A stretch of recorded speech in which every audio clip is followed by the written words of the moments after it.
What is going on, ladies and gentlemen? My name is EspressoTK, and welcome back to another Advanced Warfare video here today on my channel. Today, what we got for you guys, again, isn't any tips or something like that can improve your game. That will be coming here shortly. I'll get more videos up like that, I promise. I really do. Been slacking a little bit on them, but there's some stuff that have taken precedence that I've wanted to talk to you guys about. They kind of overthrew the upload schedule that I had in terms of tips and tricks, news and information, all that kind of stuff. So today, what we're going to be talking about is something that I've seen a lot of people complaining about, and that is the lag in Advanced Warfare. I'm sure we've all had that kind of connection that we've just wanted to get a new host or something like that so far.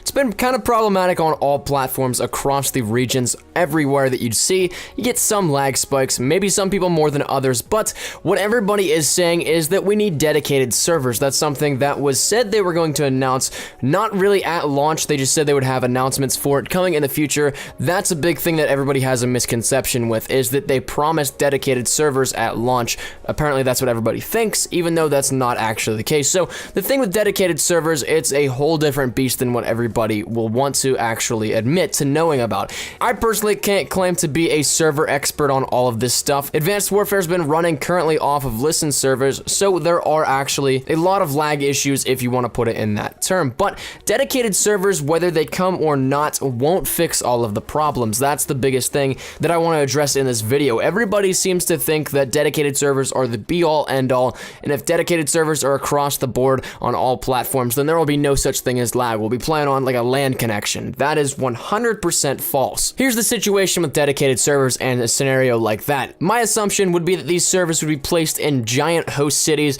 like New York City, Chicago, LA, Tampa, wherever you want to say that is actually big name in the United States or across the world like London and all that kind of stuff. You're going to have probably servers, dedicated servers that is, in those cities. But here's the thing, outlying regions are still going to have to connect to that. Pings will still be high, all of that kind of stuff. It's going to provide a lot more stability than just current listen servers. Yes, I'll give you that, and it'll cut down on some of these issues, but by no means is it going to be absolutely perfect. By no means is it going to reduce the lag in the game overall. That's always going to be there unless they switch to one thing, which we'll get to here in a second.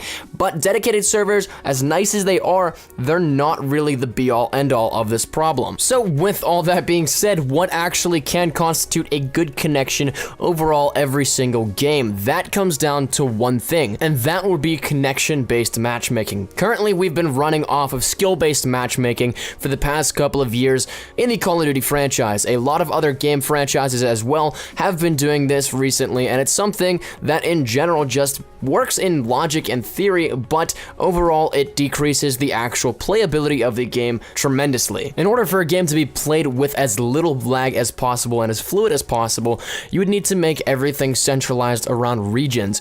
Regions would be able to carry out ISPs and all that kind of stuff, connect easily to the servers that are actually being used for the matchmaking, and if that's the case, then you're gonna have a lot more happy campers in the game, and I'm not saying that in terms of people camping in-game, just as a figure of speech. Like I said, in theory, I get 100% why skill-based matchmaking would be a thing that is kind of the first priority in terms of finding a match. It's something that you want to make your players better, challenge themselves, all that kind of stuff, all while having fun. At least that's the goal. But in order to have fun, you gotta have a good connection. I certainly wouldn't want to be going up against somebody that I know I should be beating and shouldn't because they have the upper hand because of shots not registering or anything like that. So for everyone saying that dedicated servers will be the be-all, ends-all and make everything better in Call of Duty, I'm sad to say, but you're wrong. Today, we discussed a little bit on what could make that better, and that's all really up for time to tell, and the developers to make a conscious effort to switch over to that if they actually want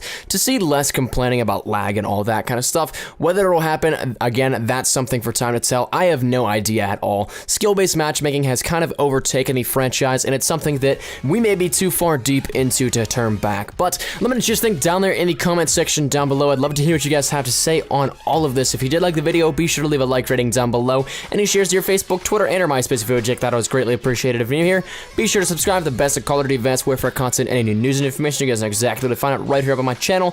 Thank you guys once again so much for watching. Mine has been EspressoTK. I shall see you guys tomorrow. Take care and peace. Surprise, motherfucker.